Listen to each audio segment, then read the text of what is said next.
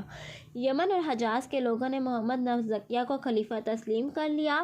منصور کو جب نفس زکیہ کی خلافت کا پتہ چلا تو اس نے محمد نفس زکیہ کو خط لکھا کہ اب بھی تمہارے پاس وقت ہے، اگر تم اپنے ارادوں سے باز آ جاؤ تو تمہارے ساتھیوں کی جان بچ سکتی ہے۔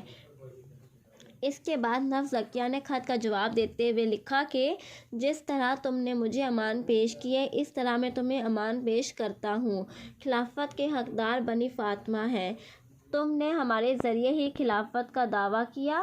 اس نے منصور کے امان کا جواب لکھا کہ تم جیسی امان مجھے دے رہے ہو، ایسی پتہ نہیں کتنی امانیں دوسروں کو دے چکے ہو۔ تم مجھے کس طرح کی امان دے رہے ہو، جیسی ابن حبیرہ کو دی، یا جیسی عبداللہ بن علی کو دی، یا پھر جیسی ابو مسلم خراسانی کو دی۔ اس کے بعد جب نفس زکیہ نے منصور کی بات نہ مانی تو اس نے ان کے خلاف سزا دینے کا فیصلہ کیا۔ اس نے خراسان اور کوفہ کے راستوں کی ناکہ بندی کی تاکہ خبریں وہاں تک نہ پہنچیں۔ منصور نے ان کی گوشمالی کے لیے عیسیٰ بن موسیٰ کو بھیجا اور انہیں ہدایت دی کہ جو شخص عباسی حکومت قبول کر لے اس کا نام مجھے لکھ دینا، اور جو قبول نہ کرے اس کا مال اپنے قبضے میں کر لینا۔ نفس زکیہ کو جب معلوم ہوا تو انہوں نے خندق صاف کرائی اور مدینے میں ٹھہرے رہے۔ آغاز جنگ سے پہلے عیسیٰ نے نفس زکیہ کو عباسی خلافت قبول کرنے کا پیغام بھیجا لیکن انہوں نے انکار کر دیا۔ اس کے جواب میں نفس زکیہ نے لکھا، میں تمہیں اللہ کی کتاب اور رسول اللہ کی سنت پر عمل کرنے کی دعوت دیتا ہوں اور اس کے بدلے سے ڈراتا ہوں۔ خدا کی قسم، میں اس وقت تک اپنے دعوے سے پیچھے نہیں ہٹوں گا جب تک میں اللہ تعالیٰ کی راہ میں شہید نہ ہو جاؤں۔ جنگ سے پہلے نفس زکیہ نے اعلان کیا کہ جو شخص میرا ساتھ چھوڑ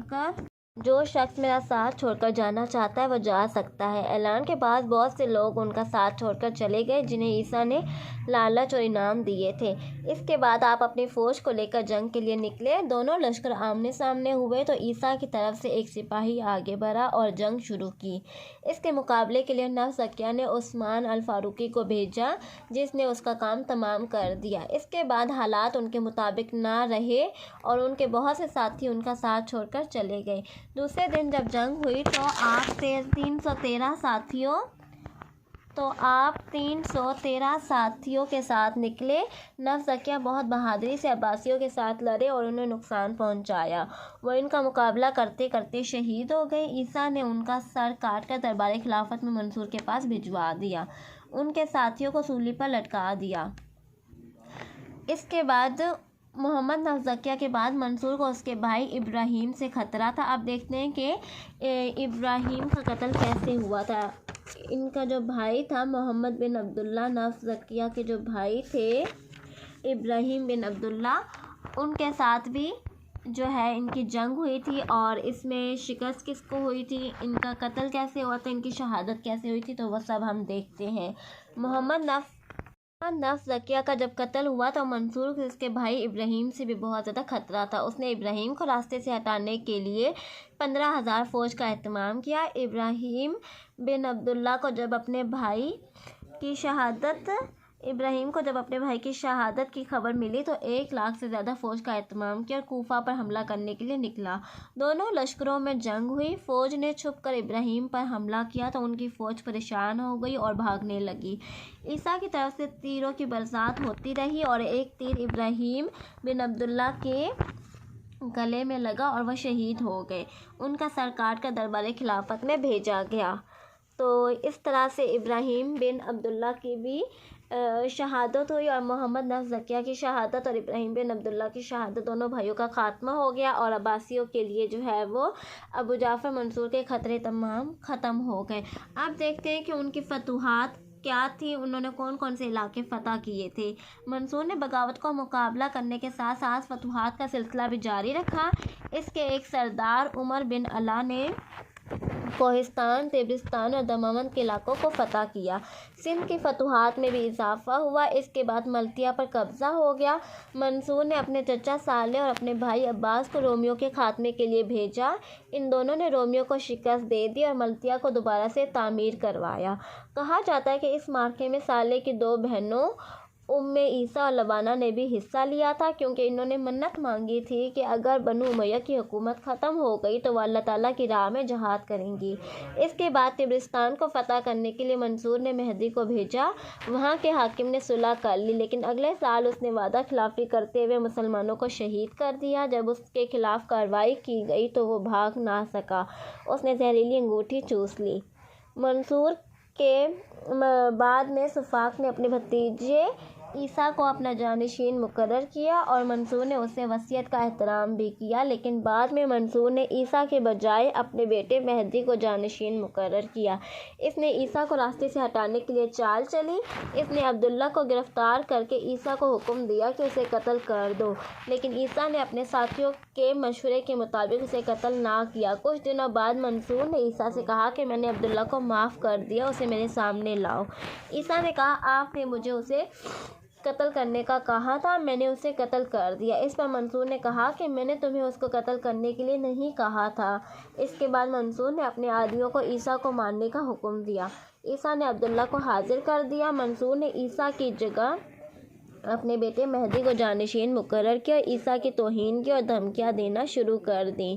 منصور نے جو ولی عہدی میں تبدیلی کی، عیسیٰ کی جگہ مہدی کو ولی عہد مقرر کیا۔ یہیں سے ان کی تباہی شروع ہو گئی تھی اور منصور حج کے لیے جا رہا تھا کہ راستے میں بیمار ہو مر گیا اور 158 ہجری میں وفات پائی۔ اسے دفن کرنے کے لیے 100 قبریں کھودی گئیں، لیکن ایک قبر میں اسے دفن کیا گیا۔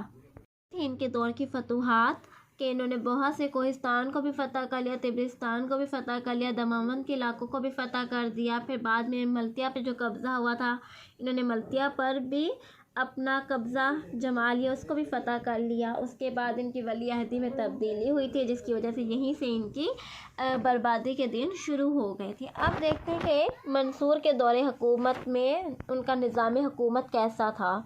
منصور کا دور بڑا فتنہ انگیز تھا، ہر حصے میں بغاوتیں ہوتی رہی، حکومت کو مشکل حالات سے گزرنا پڑا۔ جب بنو امیہ کی حکومت تھی تب بھی نظام حکومت بہتر نہیں تھا، صوبوں کی حدیں مقرر نہیں ہوتی تھی، کبھی ایک صوبے پر 2 حکمران حکومت کرتے تو کبھی 2 صوبوں پر 1 حکمران حکومت کرتا تھا۔ منصور نے اپنے دور کے نظام حکومت کو بہتر بنانے کی کوشش کی، جس میں وہ کامیاب ہو گیا۔ اس نے جو نظام حکومت کا خاکہ پیش کیا وہ درج ذیل ہے۔ امیہ کے دور خلافت میں وزیر کا عہدہ نہیں ہوا کرتا تھا، سفاک نے اس منصب کو قائم کیا اور ابو سلمہ اور خالد برمکی کو وزارت کے عہدے کی ذمہ داریاں سونپی۔ وزیر کا عہدہ جتنا بڑا تھا اتنا ہی خطرناک بھی تھا، وزیر خلیفہ کے برابر سمجھا جاتا تھا۔ اس کے بعد منصور نے اب جو دوسرا ان کے دور میں نظام حکومت میں جو دوسرا عہدہ قائم ہوا تھا وہ عاجب کا ہوتا تھا۔ اس کے بعد منصور نے عاجب کا عہدہ بھی قائم کیا اور اس کو اتنا اہم بنا دیا کہ اس منصب کی اجازت کے بغیر کوئی بھی خلیفہ سے نہیں مل سکتا تھا۔ جب کوئی شخص خلیفہ سے ملنا چاہتا تھا تو عاجب پہلے خلیفہ سے اجازت لیتا تھا، منصور نے لیتا تھا اور اس کے بعد ہی اس سے بات چیت ممکن ہو سکتی تھی۔ عاجب کے بعد منصور نے جو ہے وہ کاتب کو عہدہ فائز کیا۔ اس عہدے میں صوبائی گورنروں کو خطوط اور احکامات بھیجے جاتے تھے۔ اس عہدے پر اس شخص کو فائز کیا جاتا تھا جو انتہائی قابل ذہین اور علم و فضل والا ہو۔ اس کے بعد ارکان حکومت کو عہدے کے لیے وہ ایسے لوگوں کا انتخاب کرتا تھا جو ہر قسم کے لالچ سے پاک ہوتے تھے، یعنی جسے پیسوں کی لالچ نہیں ہوتی تھی، مال کو قبضے میں کرنا نہیں آتا تھا، ایسے لوگوں کا انتخاب کیا جاتا تھا۔ منصور نے کہا کہ حکومت کے 4 ارکان ہوتے ہیں۔ پہلا بے خوف قاضی، جسے جو ہے وہ حکومت میں عدل و انصاف قائم کرنا آتا ہو، یعنی کسی سے وہ ڈرتا نہ ہو۔ اور دوسرا صاحب الشرطہ، جو کمزور کو طاقتور سے داد دلوائے۔ اور تیسرا صاحب الخراج، جو ایک پائی وصول کر سکے لیکن ظلم نہ کرے۔ اور چوتھا صاحب البرید، جو سلطنت کے کونے کونے کی درست اطلاعات دربار خلافت کو مہیا کرے۔ کے دور میں یہ 4 ارکان حکومت ہوتے تھے۔ جن لوگوں کے اندر یہ 4 ارکان موجود ہوتے تھے وہ اس عہدے پر آسانی کے ساتھ فائز ہو جاتا تھا۔ اب 5ویں نمبر پہ جو منصور نے جس کے لیے کوشش کی وہ فوجی نظام تھا۔ فوجی نظام کو بھی بہتر بنایا۔ پہلے فوج کی رہنمائی عربوں کے ہاتھ میں تھی، لیکن منصور کے دور میں اجمیوں کے ہاتھ میں چلی گئی۔ منصور خود فوجی لباس میں فوج کا معائنہ کرتا رہتا۔ اس نے فوج کی تعداد میں اضافہ کیا اور فوجی نظام کو نئے سرے سے قائم کیا۔ اس کے بعد منصور نے عدلیہ کا عہدہ قائم کیا، جس میں وہ لوگوں کے ساتھ عدل و انصاف کرتا تھا، قاضیوں کو خود مقرر کرتا تھا اور اگر قاضی کے خلاف کوئی شکایت آتی تو فوراً قاضی سے اس کی وجہ پوچھتا تھا۔ منصور نے اپنے دور میں جاسوسی کا عہدہ بھی قائم کیا اور جاسوسوں کی تعداد میں اضافہ کر دیا۔ اس نے مردوں کے ساتھ عورتوں کو بھی شامل کیا۔ جاسوس لباس بدل کر زندگی کے ہر شعبے کے لوگوں سے ملتے اور خبریں حاصل کر کے خلیفہ کو پہنچاتے تھے۔ تو یہ تھے ان کے دور کی نظام حکومت۔ اب دیکھتے ہیں کہ منصور کی سیرت و کردار کیسی تھی، اس کی شخصیت کیسی تھی، یہ کیسا تھا وغیرہ وغیرہ۔ منصور ایک کامیاب حکمران تھا، وہ بہت ہمت، حاضر دماغ اور سمجھدار خلیفہ تھا۔ اسے خلافت عباسیہ کا اصل بانی کہا جاتا ہے۔ عصر کی نماز کے بعد منصور اپنے گھر والوں کے ساتھ وقت گزارتا اور عشاء کی نماز کے بعد لوگوں کے خط پڑھتا تھا اور بعد میں اپنے فرائض انجام دیتا تھا۔ منصور ایک عادل حکمران تھا اور خلیفہ ہونے کے باوجود وہ اتنا کفایت شعار تھا کہ وہ ایک پائی کا حساب رکھتا تھا کہ اس نے کتنے پیسے کہاں خرچ کیے ہیں، کتنے کہاں خرچ کیے ہیں۔ اسے تعمیرات کا بھی بہت شوق تھا۔ اپنے دور خلافت میں اس نے بغداد کو دوبارہ سے تعمیر کیا، شہر کی دیواریں بنائی گئیں اور چھت پر کمرے بنائے گئے۔ 4 بڑے دروازے بنائے گئے تھے۔ منصور ان کمروں میں بیٹھ کر باہر کی دنیا کا نظارہ کرتا تھا۔ منصور دشمنوں کے ساتھ بہت سخت رویہ اختیار کرتا تھا، اسے علم سے بہت زیادہ لگاؤ تھا۔ منصور کے دور خلافت میں فلسفہ، طب اور ریاضی کو بہت ترقی ہوئی۔ لغت، تاریخ، رجال، عربی کتابیں منصور کے دور میں ہی لکھی گئیں۔ اس کے علاوہ امام مالک کی کتاب الموطا لکھی منصور کے دور میں لکھی گئی۔ منصور ایک بہت بڑا عالم اور خطیب تھا۔ تو اگر آپ کو میری ویڈیو اچھی لگے تو پلیز لائک، کمنٹ اور شیئر کرنا مت بھولیے گا، اور کمنٹ میں اپنی رائے کا اظہار ضرور کیجیے گا کہ